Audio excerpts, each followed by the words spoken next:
Today we're going to replace the water filter on this LG model LMXS28626S. Alright, so anyways, the water filter is located here, right on top. I have a towel right on top, so it catches any water. This automatically slides down.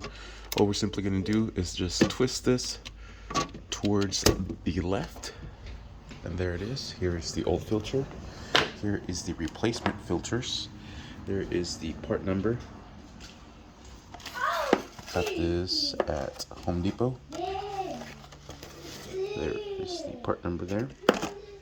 And what we simply do is just remove the top, insert the new one, twist to the right, and just bring this back up. And there you have it. Remove your towel. No water actually fell.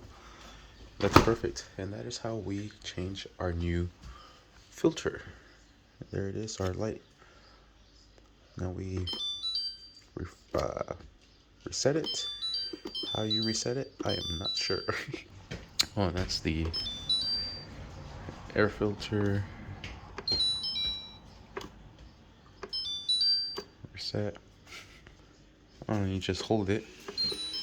And there it is, it's reset. All I did was just hold it down about 5 seconds or so, and we'll do the same thing with this here.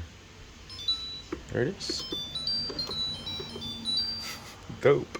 And that is how we change out these water filters on these fridges. Sweet. Thank you for watching. Please like and subscribe.